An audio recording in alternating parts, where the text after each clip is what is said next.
નમસ્કાર. ગુજરાતમાં અત્યારે સાર્વત્રિક વરસાદ પડી રહ્યો છે એવું કહેવું છે, પણ અમદાવાદ, ગાંધીનગર જેવા વિસ્તારોમાં હજી પણ એવો વરસાદ જેવો જોઈએ એવો પડ્યો નથી. દક્ષિણ ગુજરાત, સૌરાષ્ટ્ર અને હવે ધીરે ધીરે ઉત્તર ગુજરાતમાં સારો વરસાદ પડવાની શરૂઆત થશે. કચ્છમાં પણ વરસાદ પડશે.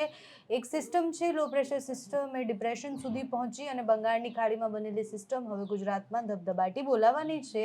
અંબાલાલ કાકા આપણી સાથે છે, હવામાન નિષ્ણાંત છે, અને સમજવું છે કાકા કે અચાનકથી આટલો બધો વરસાદ 4 કલાકમાં સુરત જેવું જે આખું સિટી છે એ પાણીમાં જતું રહે, અને દક્ષિણ ગુજરાતની હાલત તો ખૂબ ખરાબ છે.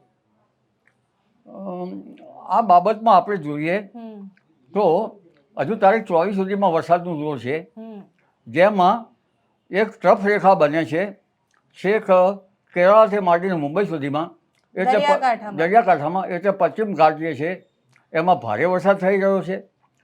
આ ઉપરાંત હમણાં સૌરાષ્ટ્રના કેટલાક ભાગમાં વરસાદનું જોર ઘટ્યું છે. આમ છતાં હજુ પશ્ચિમ સૌરાષ્ટ્ર, દ્વારકા વગેરે ભાગમાં વરસાદ થતો રહેશે. જૂનાગઢના, ભાવનગરના ભાગોમાં પણ વરસાદ થતો રહેશે, પણ કેટલાક ભાગોમાં વરસાદ ઓછો છે, જેમ કે સાવરકુંડલાના ભાગમાં વરસાદ ઓછો છે. તો આવા ભાગમાં પણ હવે તારીખ 24 સુધીમાં વરસાદ થતો રહેશે. અને રાજકોટના ભાગોમાં વરસાદ વધુ થશે, ભારે વરસાદ થશે. કચ્છના ભાગોમાં પણ વધુ ભારે વરસાદની શક્યતા છે. એટલે ઉત્તર સૌરાષ્ટ્ર, સુરેન્દ્રનગરમાં પણ વરસાદ પડશે, લીંબડી વગેરે ભાગમાં વરસાદ પડશે, લખતરમાં વરસાદ પડશે.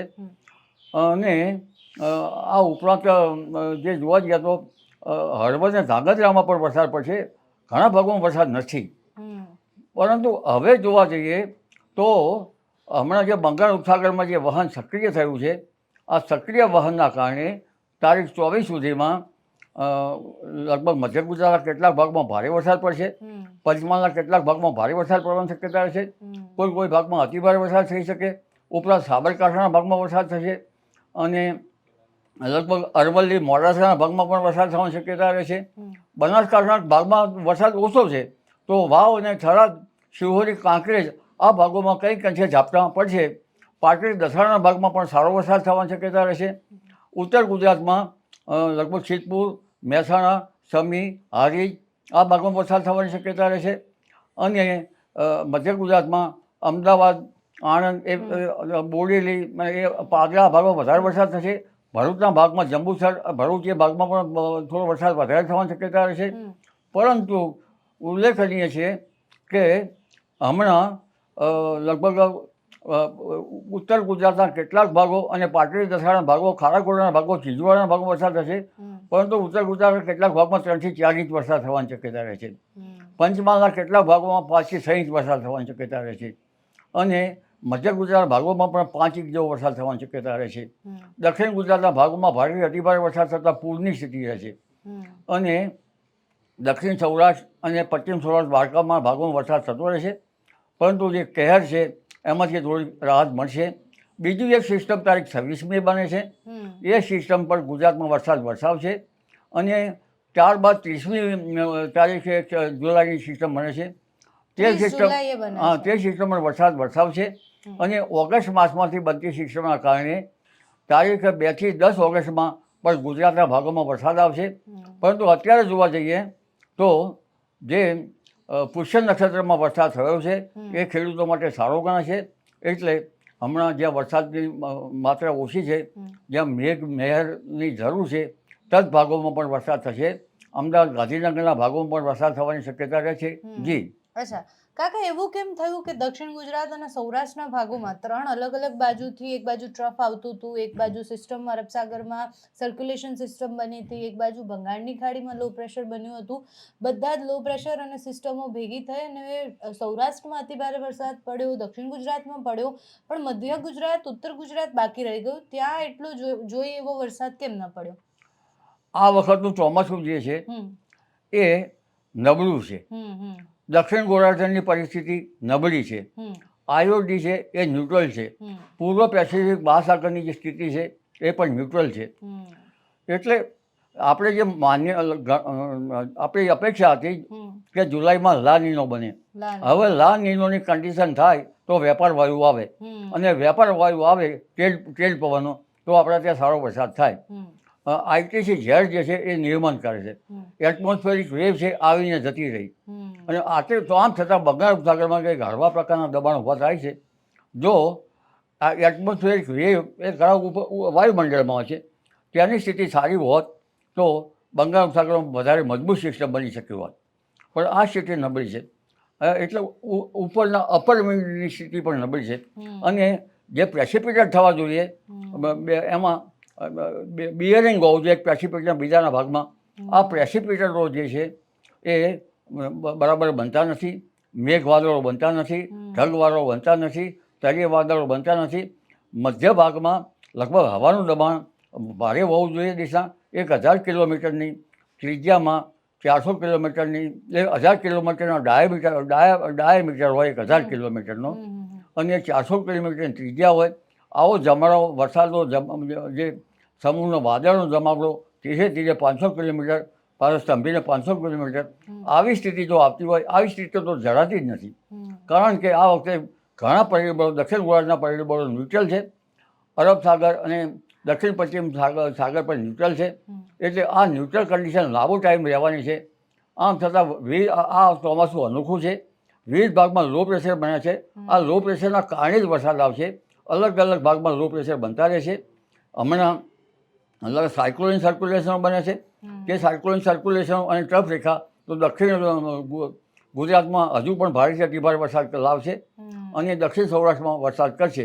કારણ કે એ સાગર કાંઠાના ભાગો જે છે એ કાર્યરત છે અને ભૌગોલિક સ્થિતિથી પણ કાર્યરત છે. પણ જ્યાં વરસાદ નથી થતો એવા ભાગમાં બંગાળ ઉપસાગરની આ સિસ્ટમ જે છે એ મજબૂત સિસ્ટમ હોય તો વધારે વરસાદ હોત. જો બંગાળ સિસ્ટમ બરાબર મજબૂત હોત તો ઉત્તર મધ્ય ગુજરાતમાં સારો વરસાદ થાય. હમણાં સિસ્ટમ બની છે, બીજી સિસ્ટમો બનવાની છે, સિસ્ટમ પર સિસ્ટમ બનવાની છે. પણ મજબૂત સિસ્ટમો તો ન્યુટ્રલ કન્ડિશન હોય તો એટલી બધી બની શકે નહીં. અને અપર વિન્ડ જે છે એ પણ બરાબર નથી. અને જે વાદળો બને છે એ બેના પ્રેસિપિટેટમાં એમાં બિયરિંગ નથી. એટલે જે વાદળો જે બને છે એમાં નાના બને છે. 150 કિલોમીટરની એવા લગભગ એવા મોટા વાદળો, ઘેરાવાવાળા વાદળો બને તો વરસાદ થાય. એ વાદળો થતા નથી. એટલે આવા જે વાદળો બને છે એ વાદળોના કારણે વાદળો વિખરી જાય એટલે સૂર્યપ્રકાશ સીધો જમીન પર આવે છે. એટલે જમીન પરથી પ્રતિક્રિયાઓ રૂપે ભેજના કારણે ગરમી અકળાવનારી ગરમી પડે છે. એટલે આવી ઘણી જાણ્યા અજાણ્યા બળોના કારણે, સમુદ્રના કેટલાક ઉલટા પ્રવાહોના કારણે આ વખતની સ્થિતિ આપણે જે માનીએ એ વરસાદને પોષક નથી. પણ આમ છતાં લો પ્રેશર બનતા રહે છે. અને આ અનોખા ચોમાસામાં લગભગ દક્ષિણ પશ્ચિમ મોન્સૂન 160% જેવું થાય. ભારતના મોન્સૂનમાં થોડી કમજોરી રહે છે. એટલે ગુજરાતમાં દક્ષિણ ગુજરાત અને સૌરાષ્ટ્ર વિસ્તાર એમાં વરસાદ વધારે થશે. અને કંઈક છે હળવો ભારે વરસાદ ઉત્તર મધ્ય ગુજરાતમાં થતો રહે છે.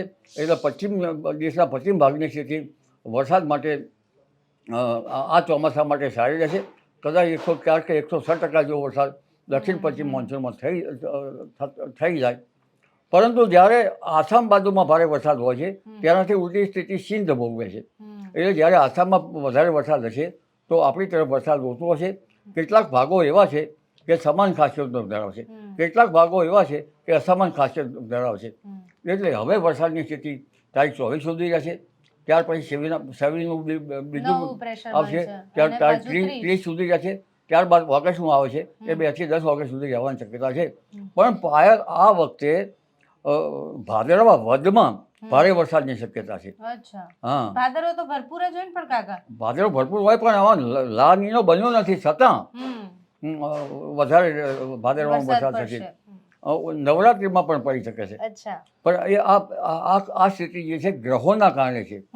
એટલે આ સ્થિતિ છે વરસાદની સ્થિતિમાં ગુજરાતમાં ધીરે ધીરે કમજોર મોન્સૂન હોવા છતાં અતિ ભારે વરસાદ તો ભૌગોલિક કન્ડિશનના કારણે દક્ષિણ ગુજરાત અને પશ્ચિમ સૌરાષ્ટ્રના ભાગોમાં પડ્યો છે.